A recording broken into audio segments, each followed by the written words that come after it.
Ashtavakra Gita, Chapter 1, Instruction on Self-Realization. Janaka said, Master, how is knowledge to be achieved, detachment acquired, liberation attained? Ashtavakra said, To be free, shun the experiences of the senses like poison. Turn your attention to forgiveness, sincerity, kindness, simplicity, truth. You are not earth, water, fire, or air, nor are you empty space. Liberation is to know yourself as awareness alone, the witness of these. Abide in awareness with no illusion of person. You will be instantly free and at peace. You have no caste or duties. You are invisible, unattached, formless. You are the witness of all things. Be happy. Right and wrong, pleasant and pain exist in mind only. They are not your concern. You neither do nor enjoy. You are free. You are the solitary witness of all that is. Forever free, your only bondage is not seeing this. The thought, I am the doer, is the bite of a poisonous snake. To know I do nothing is the wisdom of faith. Be happy. A single understanding, I am the one awareness, consumes all suffering. In the fire of an instant, be happy. You are unbounded awareness, bliss, supreme bliss, in which the universe appears like the mirage of a snake in a rope. Be happy. It is true what they say, you are what you think. If you think you are bound, you are bound. If you think you are free, you are free. You are self, the solitary witness. You are perfect, all pervading one. You are free, desireless, forever still. The universe is but a seeming in you. Meditate on this. I am awareness alone, unity itself. Give up the idea that you are separate, a person, that there is within and without. You have long been bound thinking, I am a person. Let the knowledge, I am awareness alone, be the sword that frees you. You are now and forever free, luminous, transparent, still. The practice of meditation keeps one in bondage. You are pure consciousness, the substance of the universe. The universe exists within you. Don't be small minded. You are unconditioned, changeless, formless. You are solid, unfathomable, cool, desire nothing. You are consciousness. That which has form is not real, only the formless is permanent. Once this is known, you will not return to illusion. Just as a mirror exists both within and without, the image reflected, the Supreme Self exists both within and without the body, just as the same space exists both within and without a jar. The timeless, all pervasive one exists as totality. Chapter 2, Joy of Self Realization. Janaka said, I am now spotless and at peace, awareness beyond consciousness. All this time I have been duped by illusion. By this light alone, the body and the universe appear. I am everything or nothing. Seeing there is no universe or body, by grace the self is revealed. As waves, form and bubbles are not different from water, so the universe emanating from self is not different from self. Look closely at cloth, you see only threads. Look closely at creation, you see only self. As sweetness pervades sugarcane juice, I am the essence of creation. Not seeing self, the world is materialized. Seeing self, the world is vanished. A rope is not a snake, but can appear to be. I am not other than light. The universe manifests at my glance. The mirage of universe appears in me, as silver appears in mother of pearl, as a snake appears in a rope, as water appears on a desert horizon. As a pot returns to clay, a wave to water, a bracelet to gold, so will the universe return to me. I am wonderful indeed, beyond adoration. I cannot decay nor ever die, though God and all the universe should perish to the last blade of grass. I am wonderful indeed, beyond adoration. Even with a body, I am one. I neither come nor go. I am everywhere at once. I am wonderful indeed, beyond adoration. I am astounded at my powers. The universe appears within me, but I do not touch it. I am wonderful indeed, beyond adoration. I am everything, thought or spoken, and have nothing. In reality, knowledge, the knower, and the knowable do not exist. I am the transparent self in which, through ignorance, they appear. Looking at one and seeing many is the cause of all misery. The only cure is to realize what is seen is not there. I am one aware, blissful, immaculate. I am unbounded awareness. Only in imaginations do I have limits. Reflecting on this, I abide in the Absolute. I am neither free nor bound. The illusion of such things has fallen into disbelief. Though I contain creation, it has no substance. Having seen for certain that this universe and body is without form or substance, I am revealed as awareness alone. Imagination has no place here. The body exists only in imagination, as do heaven and hell, bondage, freedom, fear. Are these my concern? I, who am pure awareness. I see no differences or separation. Even the multitudes appear as a single formless desert. To what should I cling?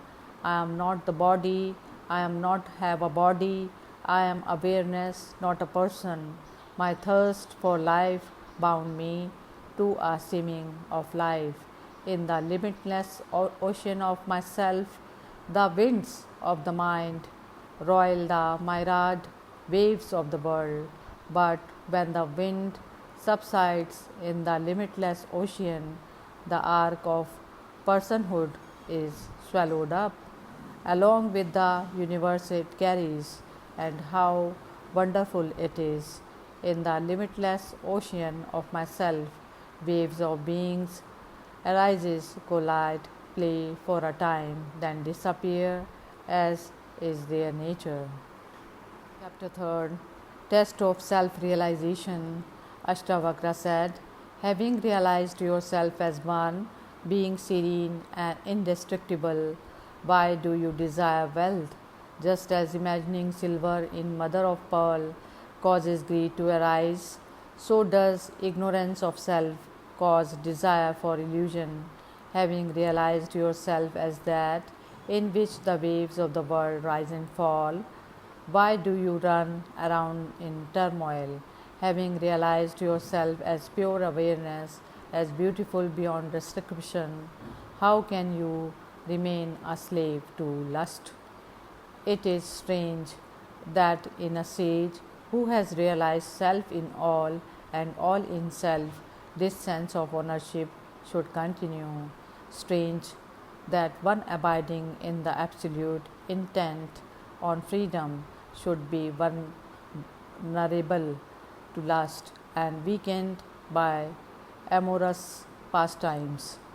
Strange that knowing lust as an enemy of knowledge, one so weak and nearing death should still crave sensual pleasures. Strange that one who is unattached to the things of this world and the next, who can discriminate between the transient and the timeless, who yearns for freedom, should yet fear the dissolution of the body, whether acclaimed or tormented. The serene sage abides in the self. He is neither gratified nor angered.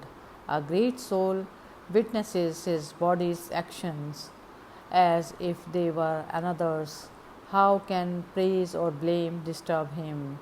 Realizing the universe's illusion, having lost all curiosity, how can one of steady mind fear death? With whom can we compare the great soul who, content knowing self, remains desireless in disappointment? Why should a person of steady mind who sees the nothingness of objects prefer one thing to another?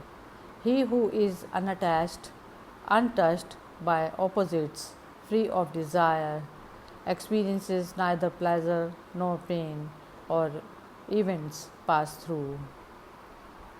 Chapter 4, Glorification of Self Realization. Janka said, surely one who knows self, though he plays the game of life, differs greatly from the world's bewildered, burdened beasts.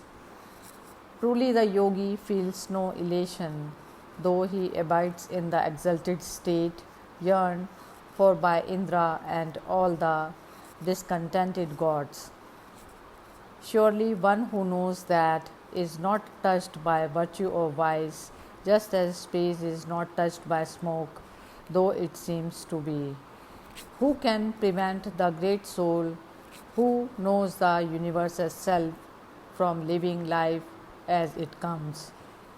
Of the four kinds of beings, from Brahma to a blade of grass, only the sage can renounce aversion and desire. Rare is he who knows himself as one with no other, the Lord of the universe. He acts as he knows and is never afraid. Chapter 4, Four Ways to Dissolution. Ashtavakra said, you are immaculate, touched by nothing. What is there to renounce? The mind is complex, let it go. Know the peace of dissolution. The universe arises from you like form from the sea. Know yourself as one. Enter the peace of dissolution.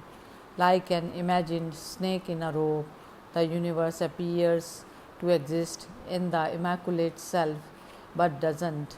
Seeing this, you know there is nothing to dissolve. You are perfect, changeless, through misery and happiness, hope and despair, life and death. This is the state of dissolution. Chapter 6, The Higher Knowledge. Janka said, I am infinite space, the universe is a jar. This I know, no need to renounce, accept or destroy. I am shoreless ocean, the universe makes waves. This I know, no need to renounce, accept or destroy. I am mother of pearl, the universe is the illusion of silver. This I know, no need to renounce, accept or destroy. I am in all beings are in me. This I know, no need to renounce, accept or destroy. Chapter 7, Nature of Self-Realization. Janka said, in me, the shoreless ocean, the arc of universe, drifts here and there on the winds of its nature. I am not impatient. In me, the shoreless ocean, let the waves of the universe rise and fall as they will. I am neither enhanced nor diminished. In me, the shoreless ocean, the universe is imagined. I am still and formless. In this alone I abide. The self is not in objects, nor are objects in the pure and infinite self. The self is tranquil, free of attachment and desire. In this alone I abide. I am awareness alone. The world is passing the show. How can thoughts arise of acceptance or rejection and with bondage and liberation? Ashtavakra said, when the mind desires or grieves things, accepts or rejects things, is pleased or displeased by things, this is bondage. When the mind doesn't desire or grieve, accept or reject, become pleased or displeased, liberation is at hand. If the mind is attached to any experience, this is bondage. When the mind is detached, from all experience. This is liberation. When there is no I, there is only liberation. When I appears, bondage appears with it. Knowing this, it is effortless to refrain from accepting and rejecting. Detachment. Ashtavakra said, opposing forces, duties done and left undone. When does it end? And for whom? Considering this, be ever desireless. Let go of all things, and to the world turn an indifferent eye. Rare and blessed is one whose desire to live, to enjoy, and to know has been extinguished by observing the ways of man. Seeing all things as threefold suffering, the sage becomes still, insubstantial, transient, contemptible. The world is fit only for rejection. Was there an age or time man existed without opposites?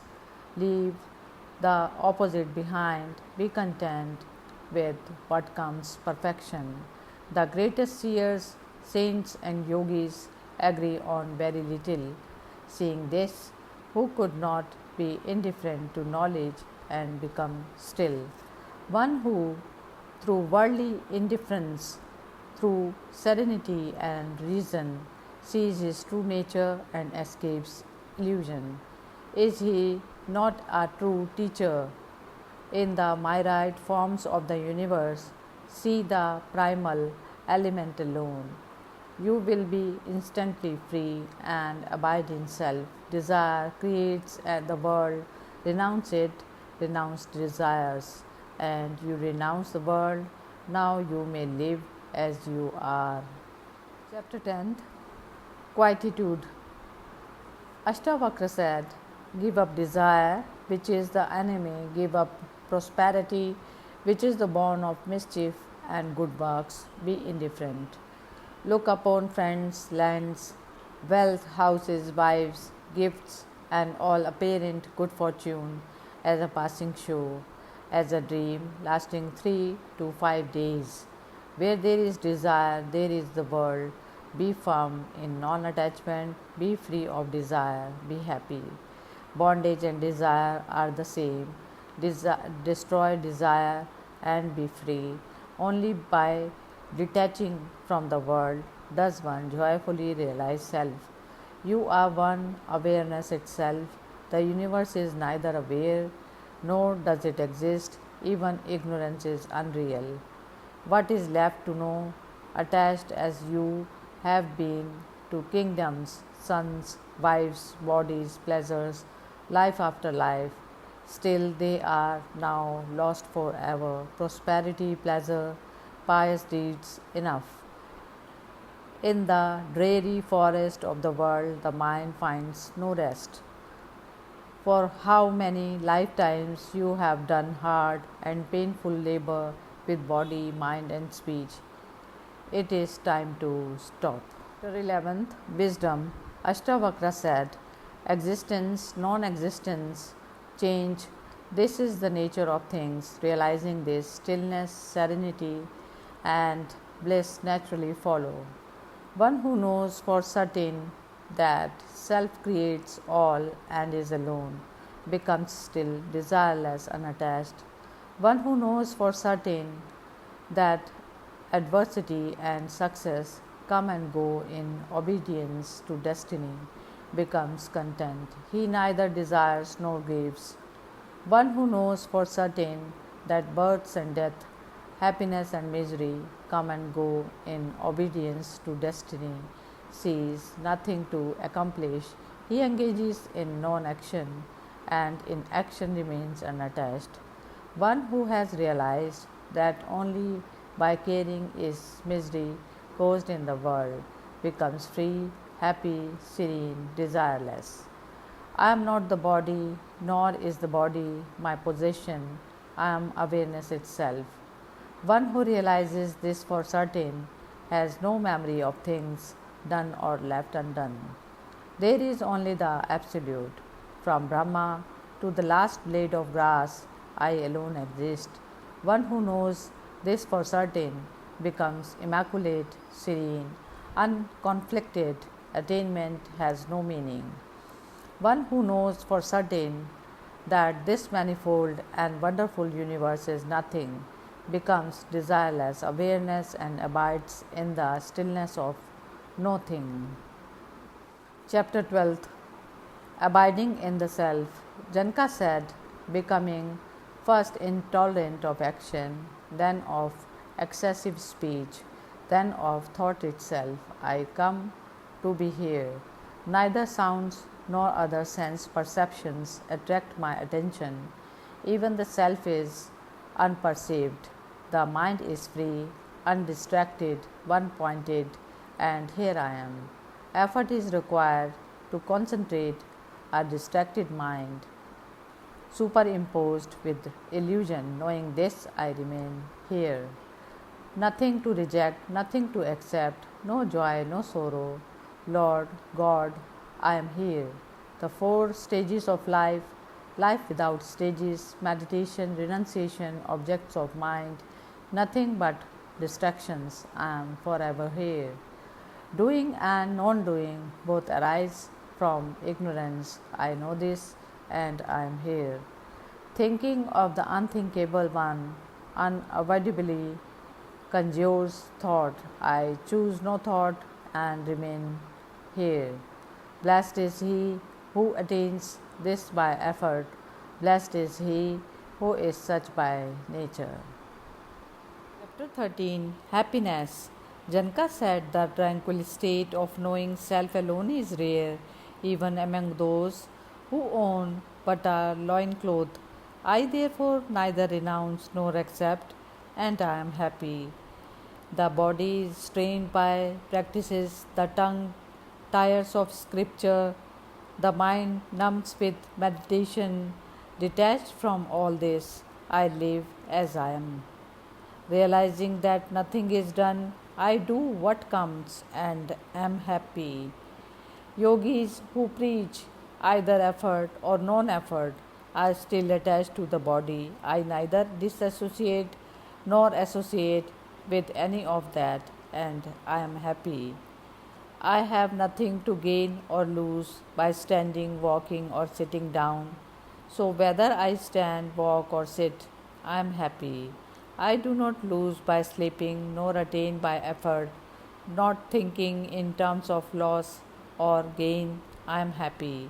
Pleasure and pain fluctuate and are inconsistent without good or bad. I live happily. 14th. Tranquility.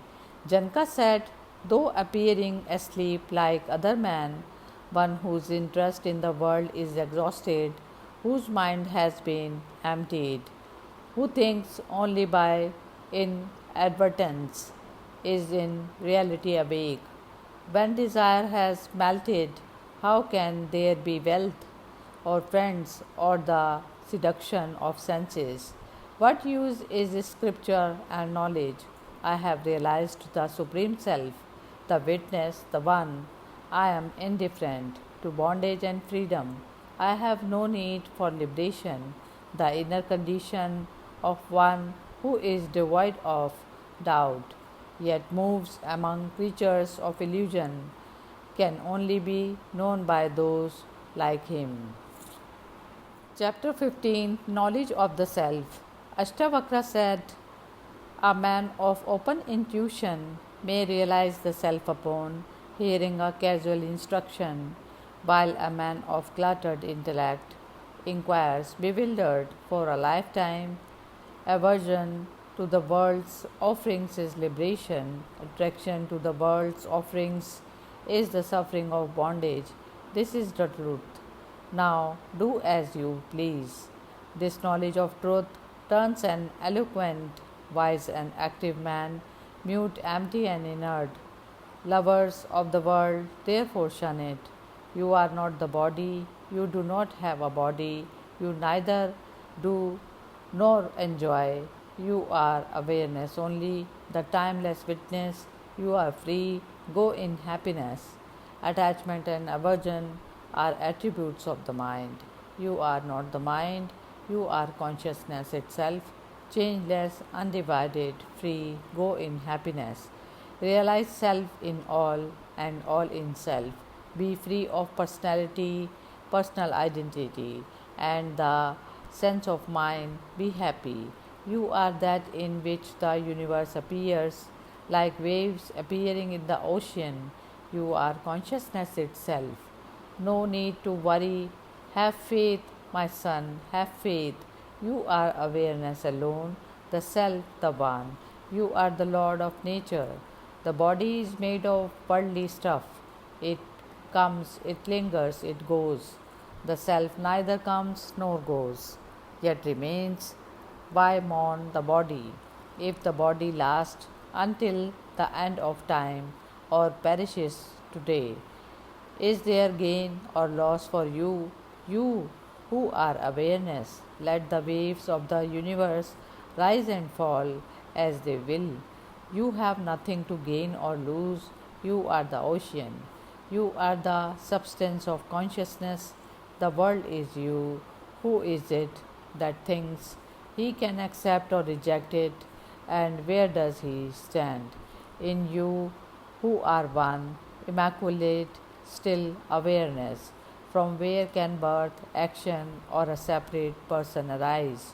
Whatever you perceive in you and you alone, you can bracelets, armlets, and anklets be other than the gold they are made of. Leave behind such distinctions as I am, he, the self, and I am not this. Consider everything self. Be desireless. Be happy. Your ignorance alone creates the universe. In reality, one alone exists. There is no person or God other than you. One who knows for certain that the universe is illusion or no thing becomes desireless, pure awareness, and finds peace in the existence of nothing. In the ocean of existence, only one is, was, and ever will be. You are neither bound nor free. Live content and be happy. Do not stir the mind with yes or no. You are pure consciousness. Be still and abide in the bliss of self. Give up completely all contemplation, holding nothing in the mind or heart. You are the self, forever free, or what use of thinking to you? Chapter 16 Special Instruction. Ashtavakra said, you can recite and discuss scripture all you want, but until you drop everything, you will never know truth. You can enjoy and work and meditate, but you will still yearn for that which is beyond all experience and in which all desires are extinguished. Everyone is miserable because they exert constant effort, but no one understands this. A ripe mind can become unshackled. Upon hearing this one instruction, the master idler, to whom even blinking is a bother, is happy, but he is the only one. When the mind is free of opposites, like this is done and this is yet undone, one becomes indifferent to merit, wealth, pleasure, and liberation. One who abhors sense objects avoids them, and one who desires them becomes ensnared. One who neither abhors nor desires is neither detached nor attached.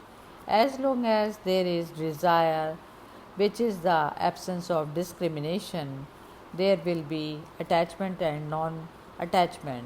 This is the cause of the world. Indulgence creates attachment, aversion creates abstinence. Like a child, the sage is free of both and thus lives on as a child. One who is attached to the world thinks renouncing it will relieve his misery. One who is attached to nothing is free and doesn't feel miserable even in the world. He who claims liberation as his own, as an attainment of a person, is neither an enlightened nor a seeker. He suffers his own misery. Though Hara Hari or the lotus born Brahma himself instructs you. Until you know nothing, you will never know self. 17th. The true knower.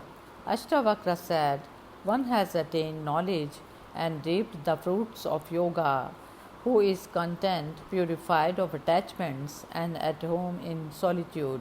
The knower of truth is never miserable in the world, for the whole universe is filled with himself alone. As the foliage of the neem tree doesn't please an elephant who delights in salaki leaves, so do sense objects not please he who delights in self. Rare in the world is one who doesn't relish past enjoyments, not yearn for enjoyments to come. Those who desire pleasure and those who desire liberation are both common in the world. Rare is the great soul who desires neither enjoyment nor liberation. Rare is the right minded person who neither covets nor shuns religion, wealth, pleasure, life, or death. The man of knowledge neither cares for the universe nor desires its delusion. He lives happily on whatever comes his way. He is blessed. Knowing self, mind empty and at peace, the sage lives happily, seeing, hearing, touching, smelling, eating. There is no attachment or non attachment for one in whom the ocean of the world has dried up. His look is vacant, senses still, his action have no purpose. The sage is neither asleep nor awake. He neither closes nor opens his eyes. Thus, for the liberated soul, everywhere there is only this. The liberated soul abides in self alone and is pure of hearts. He lives always and everywhere, free of desire, seeing, hearing, touching, smelling, eating, taking, speaking, walking. The great soul exerts neither effort nor non effort. He is truly free. The liberated soul doesn't blame or praise, give or take, rejoice or become angry. He is everywhere unattached and free. The great soul remains poised and undisturbed, whether in the presence of a passionate woman or observing the approach of his death. He is truly free. The sage sees no difference between happiness and misery, man and woman, adversity and success. Everything is seen to be the same. In the sage, there is neither violence nor mercy, arrogance nor humility, anxiety nor wonder. His worldly life is exhausted. He has transcended his role as a person. The liberated one neither avoids experience nor craves it. He enjoys what comes and what doesn't. The sage is not conflicted by states of stillness and thought. His mind is empty. His home is the absolute. Though he may perform actions, the man of knowledge doesn't act. Desires extinguished, free of thoughts of I and mine. He knows with absolute certainty that nothing exists. The sage is free. His empty mind no longer projects delusion, dreaming, dullness. This state is indescribable. Chapter 18. Peace. I praise that which is bliss itself, which is by nature stillness and light, and which by its knowing reveals the world as a dream. One may enjoy the abundant pleasures of the world, but will never be happy until giving them up.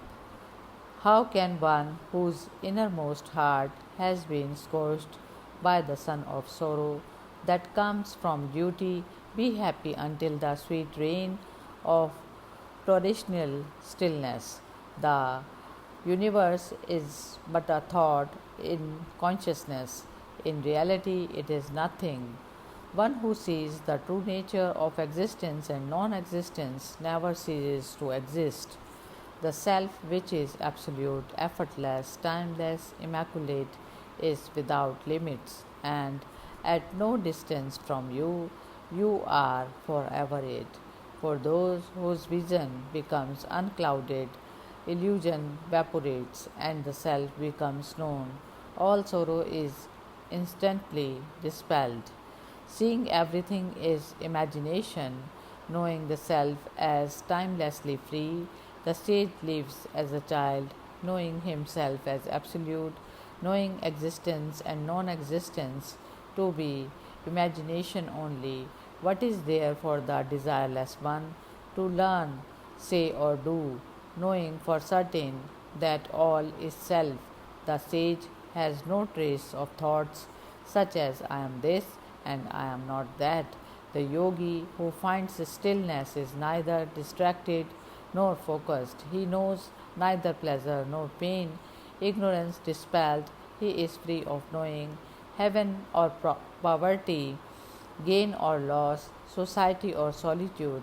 To the yogi, free of conditioning, there is no difference.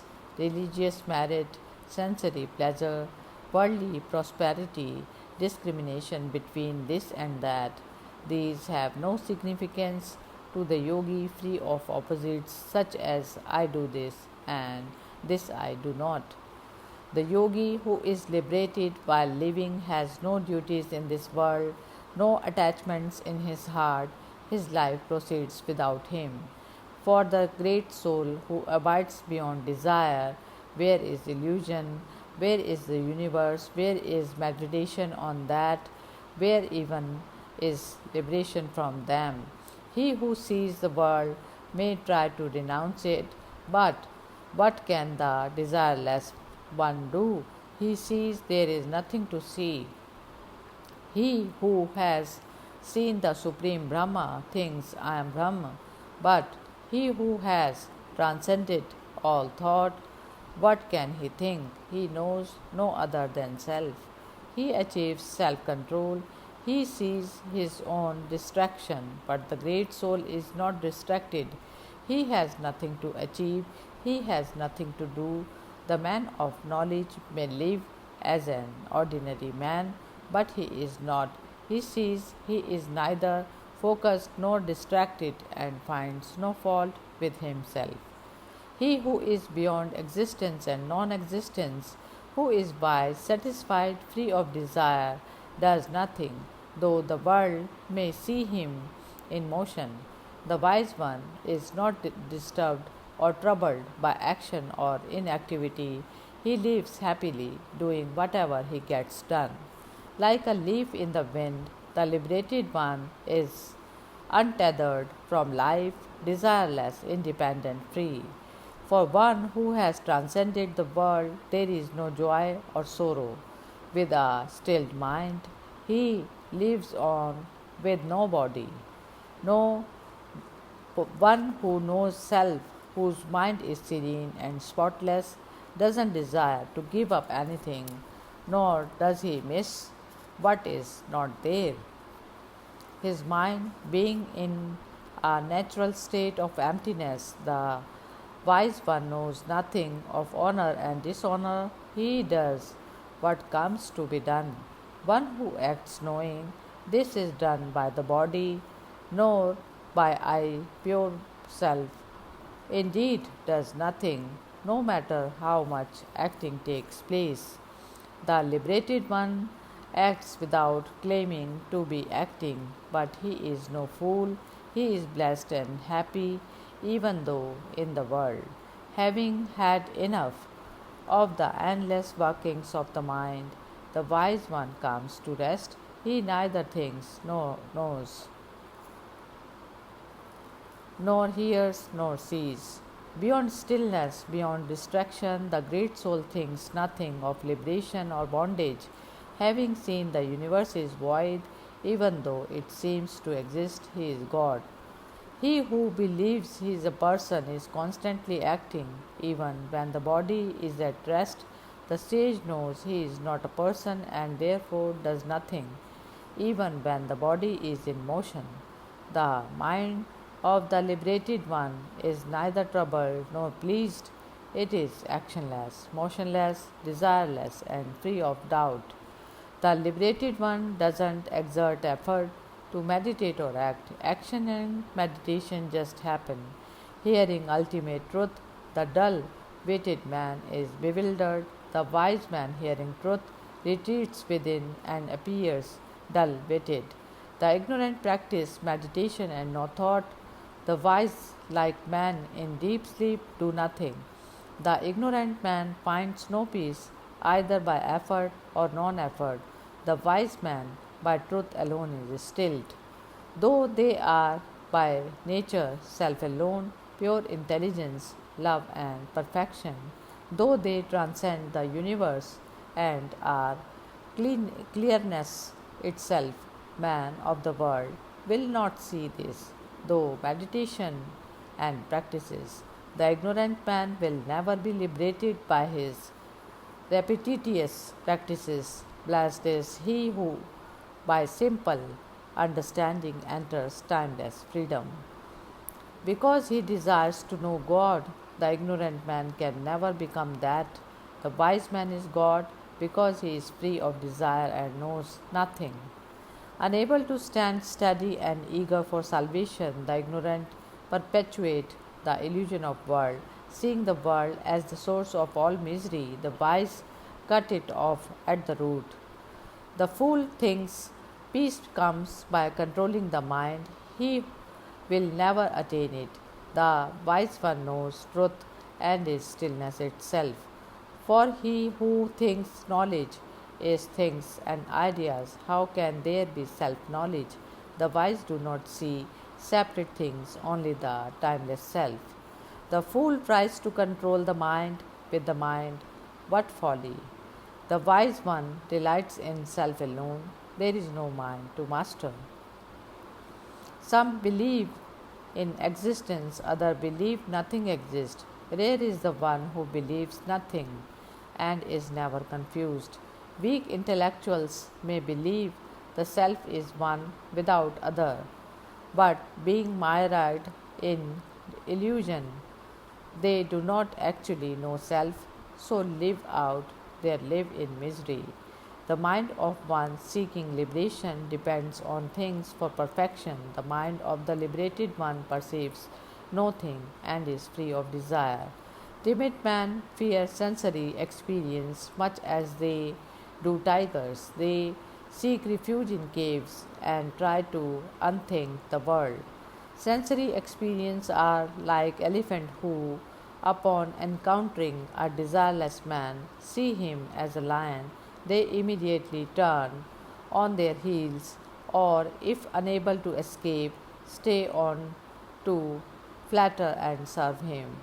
A man with no doubts, who knows only self, has no need to practice or liberation, seeing, hearing, touching, smelling, eating. He lives as he is happily.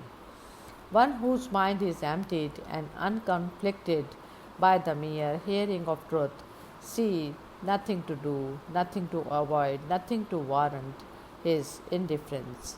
The sage does whatever appears to be done without thinking of good or bad. His actions are those of a child. Depending on nothing, one finds happiness. Depending on nothing, one attains the supreme. Depending on nothing, one passes through tranquility to oneself.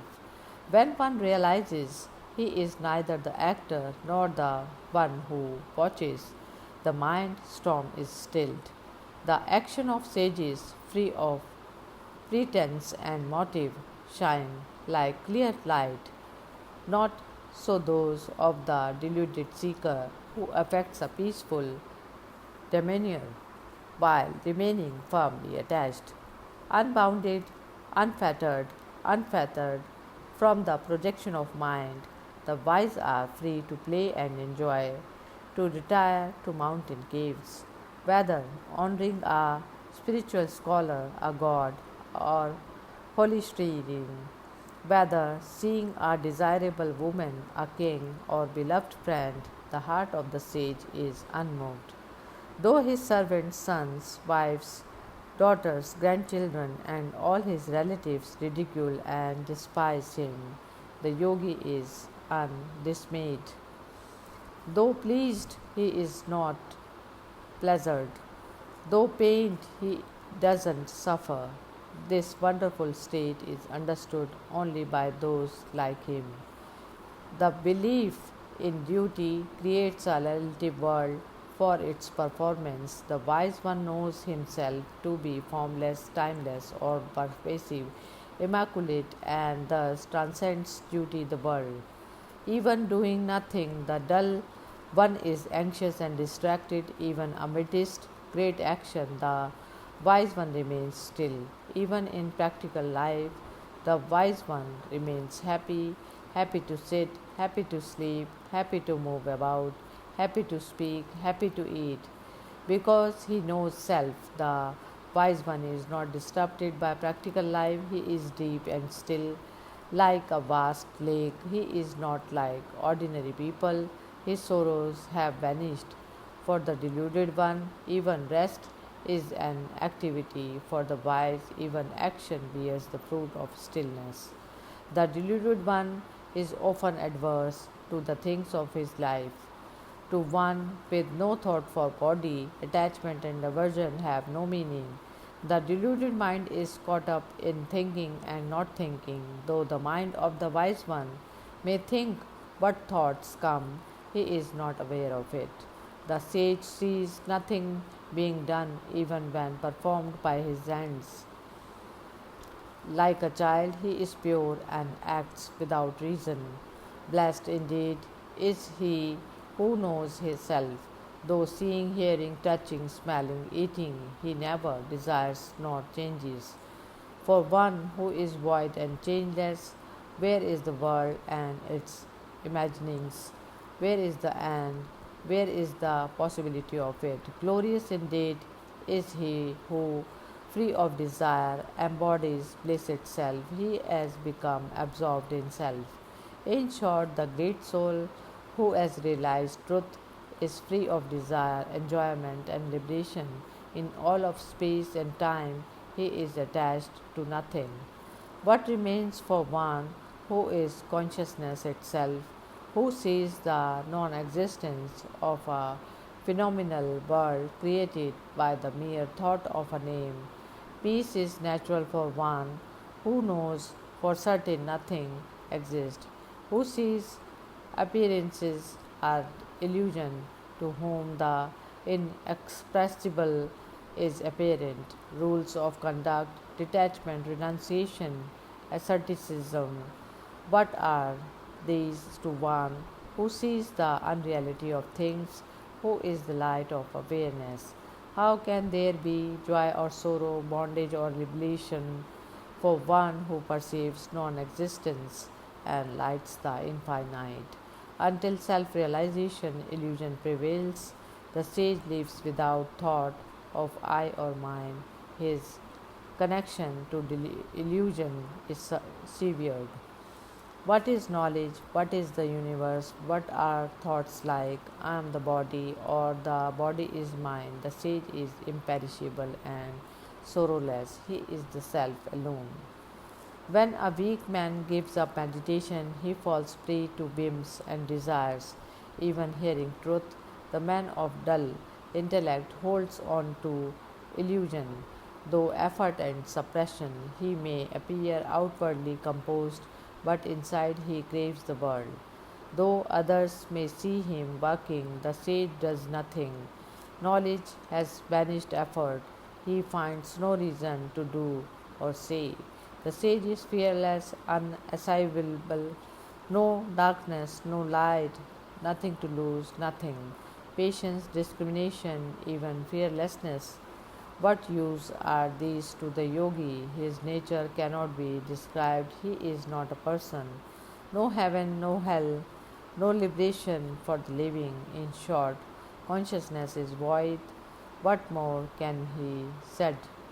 The sage neither yearns for fulfillment nor frets over non attainment. His mind is cool and brimming with sweetness. Detached from desires, The sage neither praises nor peace nor blames the wicked, equally content in happiness and misery. He would not change a thing. The sage neither rejects the world nor desires self. He is free of joy and sorrow. He doesn't live and cannot die. The wisest one lives without hope. He has no attachment to his children, wife, or anyone. Pleasures means nothing to him. His life is glorious. The sage wanders about as he pleases and lives on whatever may come. Contentment ever dwells in his heart, and when the sun sets, that he rests where he is, rooted in being, no thought of being born or reborn.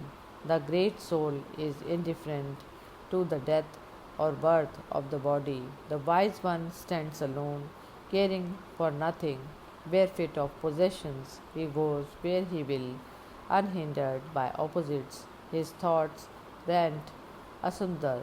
He is truly blessed. The wise one has no sense of mind. To him, earth, stone, and gold are the same.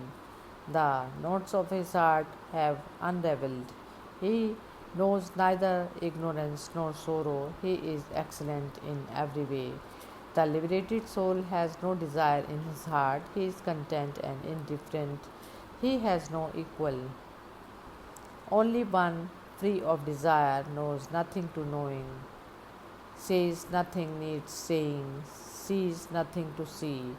He who is without desire excels, be he beggar or king. He no longer sees good or bad. What is lust or restraint or the desire for truth to the yogi who has reached life's goal and who embodies virtue and sincerity? The inner experience of one who is free of desire and suffering, who is content and reposes in self. How can it be described, and of whom? The wise one's state never varies, sleeping soundly. He is not asleep, lying in reverie. He is not dreaming, eyes open. He is not wakeful. The man of knowledge seems to think, but has no thoughts. He seems to have sense perceptions, but doesn't experience. He seems to have intelligence, but is empty minded. He appears to be a person, but he is not. The man of knowledge is neither happy nor miserable, neither detached nor attached, neither liberated nor seeking liberation. He is neither this nor that. Even while distracted and blessed, one is still. In meditation, he doesn't meditate. In ignorance, he remains clear. Though learned, he knows nothing. The liberated one who abides unconditionally in self, he who is free of the concept of action and duty, who is always and everywhere the same, is desireless. He doesn't worry about what he did or what do not. The wise one is neither pleased by praise nor annoyed by blame.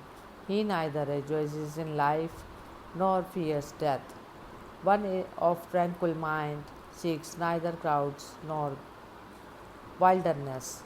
He is the same wherever he goes. Chapter 19th. Repose in the Self. Janka said, with the tongs of truth, I have plucked the thorn of thinking from the innermost cave of my heart. Where is meditation, pleasure, prosperity, or discrimination? Where is duality? Where even is unity? I abide in the glory of the self. Where is past and future, or even present? Where is space, or even eternity? I abide in the glory of self. Where is self? Where is not self? Where is good and evil? Confusion and clarity? I abide in the glory of self. Where is sleeping, dreaming, waking, or even the fourth state? Where is fear? I abide in the glory of self. Where is close or far, in or out, gross or subtle? I abide in the glory of self. Where is life and death? Where is the world and worldly relations? Where is distraction and stillness? I abide in the glory of self. There is no need to talk about the three ends of life. To talk of yoga is purposeless. Even talking about truth is irrelevant. I rest in self alone. Chapter 20. Liberation in Life. Janka said, where are the elements, the body, the organs, the mind? Where is the void? Where is despair? My nature is transparent clearness. Where is scripture? Where is self knowledge? Where is no mind? Where is contentment and freedom from desire? I am empty of two-ness. Where is knowledge and ignorance? Where is I? Where is this? Where is mine? Where is bondage and liberation? Self has no attributes.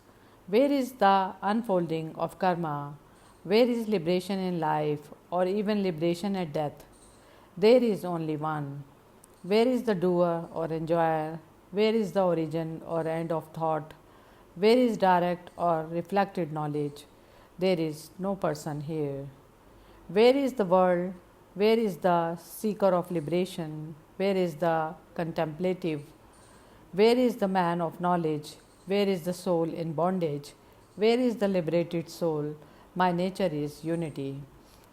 Where are creation and destruction? Where is the end and the means? Where is the seeker? Where is attainment? I am one. Where is the knower? Where is the knowing?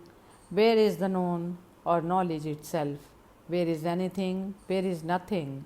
I am pure awareness. Where is distraction, concentration, knowledge or delusion? Where is joy or sorrow? I am stillness. Where is the relative? Where the transcendent? Where is happiness or misery? I am empty of thought. Where is illusion? Where is existence? Where is attachment or non attachment? Where is person? Where is God? I am awareness. Where is activity or inactivity? Where is liberation or bondage? I am timeless, indivisible. I am self alone. Where are principles and scriptures? Where is the disciple or teacher? Where is the reason for life? I am boundless, absolute. Where is existence or non existence? Where is unity or duality? Nothing emanates from me. No more can be said. Hari Om Tat Sat.